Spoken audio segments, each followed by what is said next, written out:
Salam sejahtera dalam kasih Tuhan kita Yesus Kristus. Hari ini kita akan bersama-sama merenungkan firman Tuhan. Dan sebelumnya kita akan mendengarkan pujian yang akan disampaikan oleh almarhum Pendeta Awondatu. Judulnya Tuhan Yesus Setia.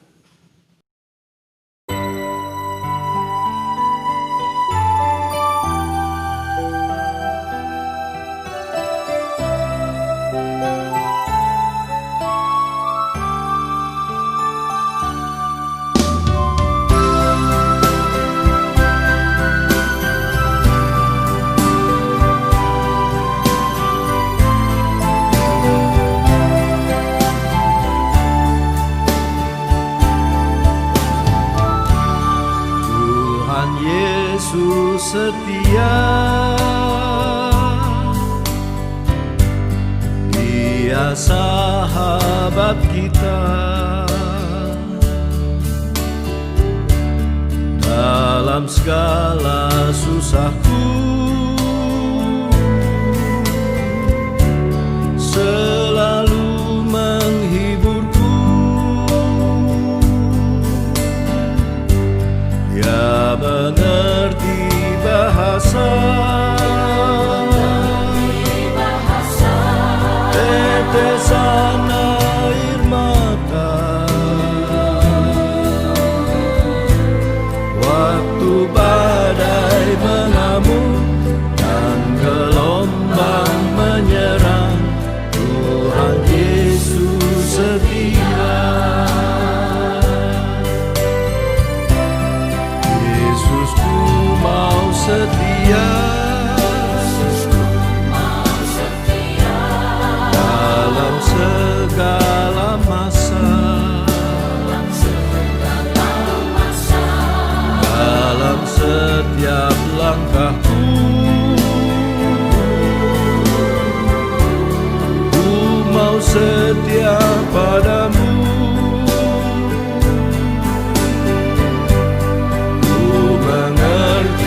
Bahasa tuntutan firman Allah, waktu badai mengamuk dan gelombang menyerang. Yesusku mau setia.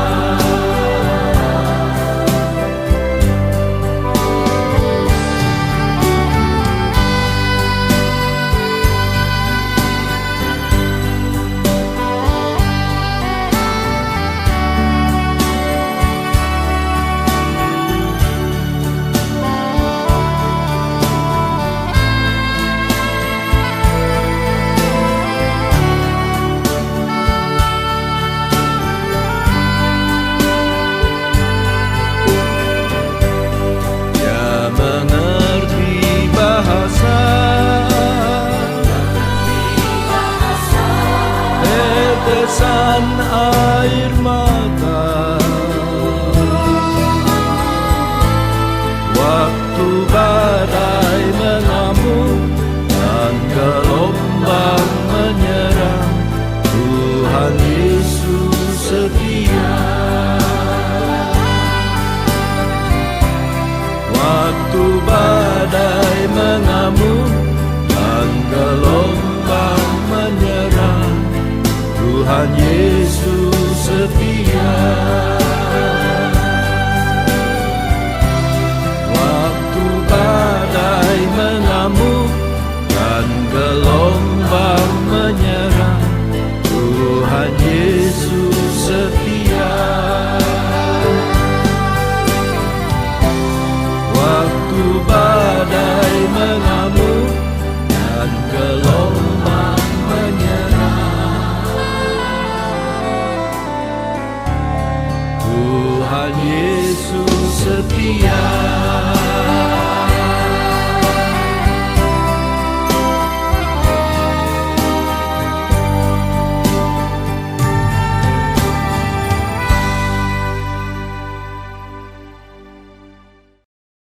Mari kita bersama-sama tundukkan kepala, kita berdoa, kita mohon kepada Tuhan. Bapa di surga, kami mengucap syukur kepadamu Tuhan buat hari ini. Kami berterima kasih buat perlindungan Tuhan, pemeliharaan atas kami semuanya.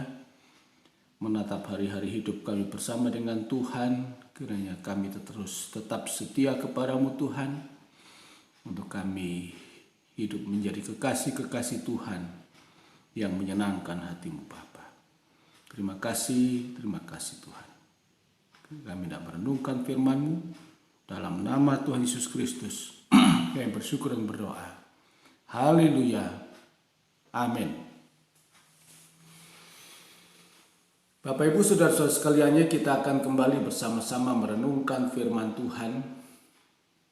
Kita masih membahas dalam suratan 1 Yohanes pasal yang kedua, ayat yang ke-6. Ayat ini mengatakan, barang siapa mengatakan bahwa ia ada di dalam Dia, ia wajib hidup sama seperti Kristus telah hidup. Jadi kalau ada orang mengatakan bahwa ia ada dalam Dia, ia wajib hidup sama seperti Kristus telah hidup. Jadi kita perhatikan bahwa sejatinya Allah kita dalam Tuhan Yesus Kristus adalah pribadi yang hidup, nyata, dan Dia adalah realistis. Bahkan di atas segala yang realistis. Tuhan menciptakan alam semesta ini real, ada, nyata. Kita ada, bumi, alam semesta ini ada. Tentu yang menciptakan itu juga ada. Nyata dan sangat realistis. Dan keberadaan Dia tidak seperti kita. Tetapi keberadaan Dia, keberadaan Kristus, itu sudah ada dari kekal sampai kekal. Ia lebih dari segala yang nyata, yang realistis. Sebab Dia sudah ada sebelum segala sesuatunya ada. Dia tidak diciptakan dan tidak diadakan. Tetapi Dia yang menciptakan segala sesuatu. Jadi sesungguhnya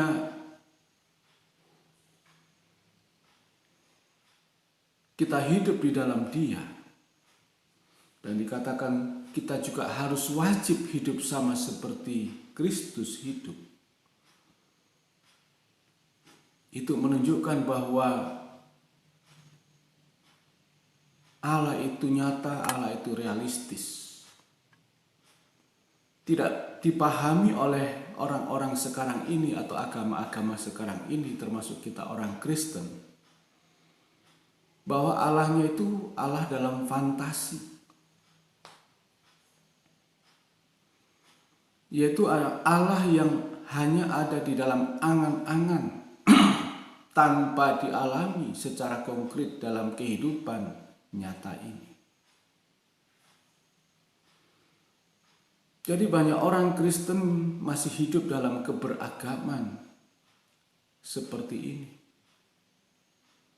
Karena mereka memiliki pandangan yang salah mengenai pengertian percaya. Percaya hanya dipandang dari satu arah saja. Atau dari pihak satu saja, yaitu dari pihak manusia. Tetapi orang tidak memperhatikan dari pihak Allah.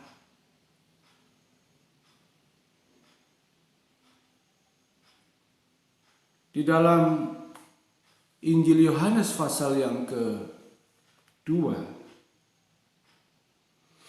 ayat yang ke-23 sampai dengan 25, Dan sementara di Yerusalem selama hari raya Paskah, banyak orang percaya dalam namanya karena mereka telah melihat tanda-tanda yang diadakannya.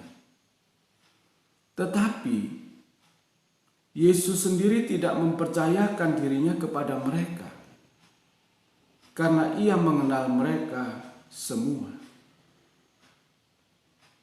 Dan karena tidak perlu seorang pun memberi kesaksian kepadanya tentang manusia, sebab ia tahu yang ada di dalam hati manusia. Nah, kesalahan kita di sini bahwa kita percaya hanya dari satu pihak, hanya dari sisi manusianya. Persoalannya kita tidak melihat dari sisi Tuhan. Kita percaya kepada Tuhan, tetapi persoalannya apakah Tuhan itu mempercayakan dirinya kepada kita?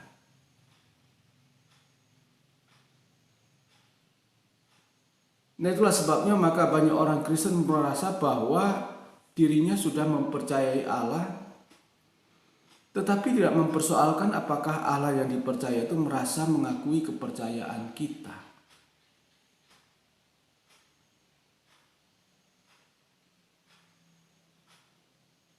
Oleh karena itu ada beberapa hal yang harus kita perhatikan. Bagaimana kita hidup sama seperti Kristus telah hidup. Yang pertama, bahwa setiap kita harus memiliki perjumpaan yang nyata atau yang konkret dengan Allah. Itu yang pertama yang harus kita pergumulkan. Dan yang kedua,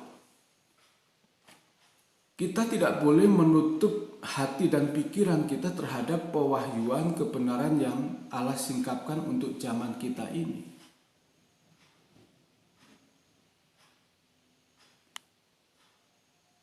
Jadi kita tidak boleh menutup hati dan pikiran kita terhadap pewahyuan kebenaran yang Allah bukakan, yang Allah singkapkan pada zaman ini.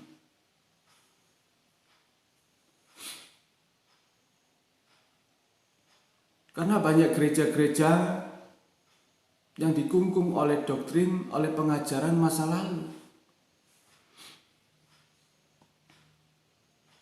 yang sesungguhnya bahwa doktrin dan pengajaran masa lalu memang berguna dan efektif pada zamannya. Tetapi untuk zaman kita hari ini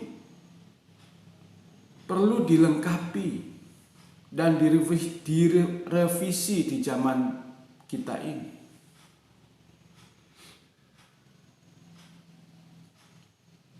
Saat kita melihat hari-hari ini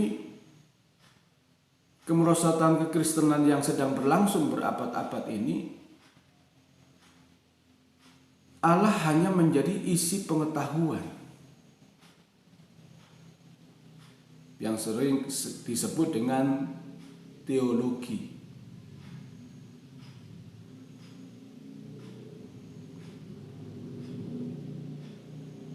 Jadi orang-orang Kristen, jemaat-jemaat Tuhan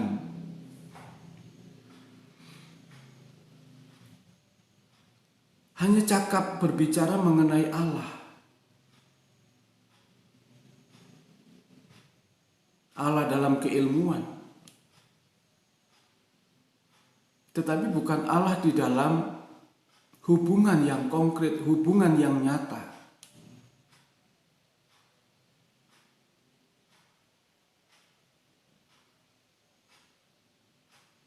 Bukan berarti lalu kita menganggap bahwa kalau kita sudah belajar teologi, belajar tentang Allah, kita pasti sudah mengenal Allah. Mengenal Allah bukan cuma belajar, tetapi kita mengalaminya. Tetapi bukan berarti lalu kita tidak perlu belajar firman Tuhan atau hidup dalam pengajaran firman Tuhan, berteologia. Tetapi memang banyak orang-orang sekarang ini hanya mendiskusikan, hanya membicarakan Tuhan, menuliskan tentang Tuhan, menyusun dalam berbagai format sistem teologia.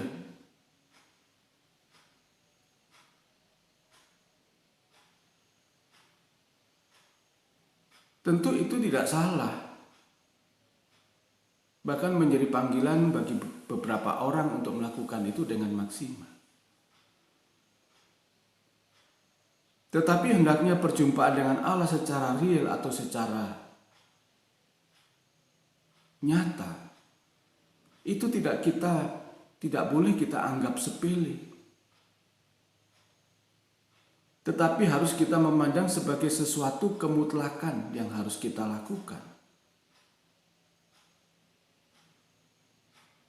Dan ini sebuah perjuangan nyata.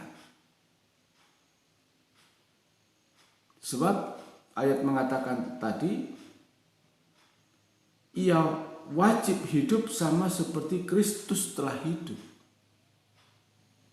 Allah kita ini hidup. Allah kita tidak mati.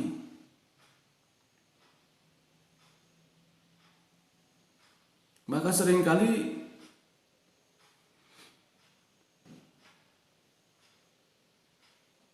kita memandang bahwa Allah itu hanya ada dalam angan-angan.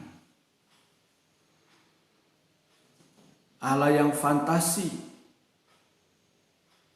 Allah yang tidak memiliki kuasa sama sekali.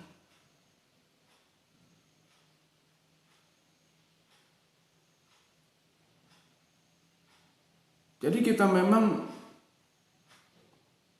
harus sungguh-sungguh memberi dampak dari kita mengenal Tuhan dalam kekristenan ini, supaya kita hidup sesuai dengan maksud keselamatan yang Tuhan berikan kepada kita, yaitu supaya kita hidup di dalam Tuhan Yesus Kristus secara benar. Karena kalau Allah itu hanya dalam fantasi atau Allah itu dalam angan-angan, tidak membuat seorang Kristen itu mengalami perubahan kodrat, mencapai maksud daripada keselamatan yang Tuhan berikan kepada kita. Itulah sebabnya kepada kita sekaliannya bahwa hidup di dalam Kristus, hidup dan wajib hidup sama seperti Kristus telah hidup. Setiap kita harus mengalami perubahan kodrat, perubahan hidup.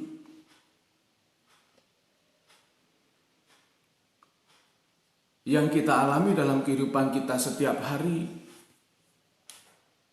yang kita rasakan dalam kehidupan kita setiap hari, bahwa kita harus merasakan bahwa Tuhan itu betul-betul real, betul-betul nyata dalam kehidupan kita sekaliannya.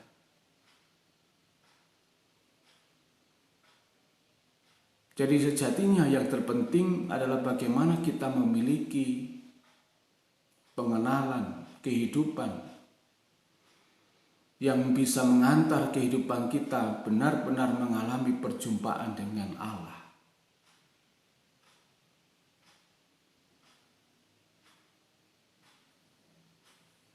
Sementara banyak orang berpikir bahwa di gereja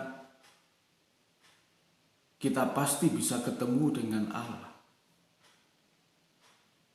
Orang-orang yang ke gereja belum tentu mengalami perjumpaan dengan Allah. Mereka merasa bahwa dengan ke gereja mereka melakukan segala tata cara ibadah, liturgi dan sebagainya. Pelayanan yang hanya 2 jam itu mereka mengatakan bahwa mereka sudah berjumpa dengan Allah.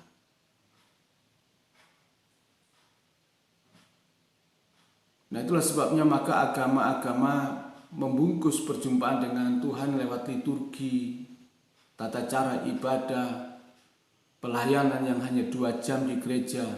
Mereka sudah merasakan mengalami perjumpaan dengan Allah.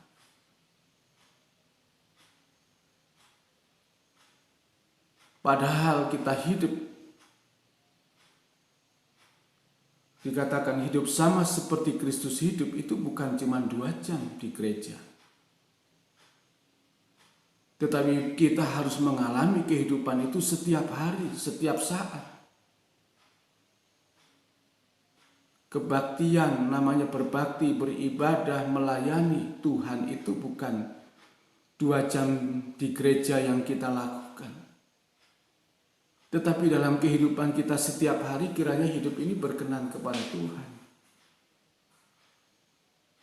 Nah, perjumpaan ini yang harus kita bangun dengan sungguh-sungguh dalam kehidupan kita setiap hari, yang dimana juga Tuhan memberikan kesadaran kita dalam perjumpaan dengan Tuhan juga bisa melalui segala persoalan masalah yang kita hadapi hari-hari ini. Itulah sebabnya mari kita sungguh-sungguh, kalau kita mengatakan bahwa kita ada di dalam Kristus, maka ayat mengatakan ia wajib hidup sama seperti Kristus telah hidup.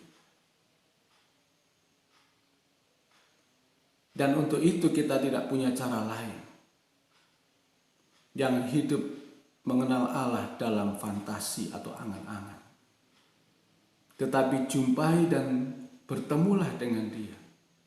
Dan itu kita pergumulkan.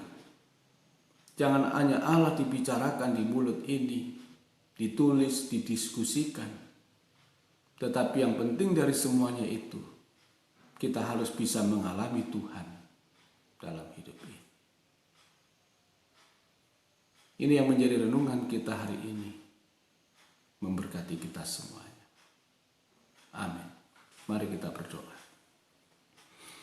Bapa di surga, kami mengucap syukur kepadamu Tuhan. Berterima kasih buat kemurahan dan pertolongan Tuhan. Bahwa kami mengenal Engkau sebagai Allah yang hidup, yang nyata, yang ada. Dan kami juga hari ini ada. Karena Tuhan, dan Tuhan itu pasti ada. Tuhan itu nyata. Itulah sebabnya Tuhan, kami tidak menemui Engkau dalam segala hidup ini Tuhan. Tidak hanya perjumpaan-perjumpaan yang kami lakukan hanya di gereja, tetapi perjumpaan-perjumpaan hidup kami setiap hari. Lewat persekutuan kami dengan Tuhan, membangun hubungan hidup kami dengan Tuhan. Demikian juga Tuhan lewat persoalan-persoalan yang kami hadapi setiap hari. Itulah yang membuat kami hari ini boleh hidup bersama dengan Tuhan. Dan hidup nyata bersama dengan Tuhan selama-lamanya. Terima kasih Bapa di surga, terima kasih. Berkati hidup kami sekalian. Dalam nama Tuhan Yesus Kristus, kami telah bersyukur dan berdoa. Haleluya. Amin. Tuhan Yesus memberkati kita semuanya.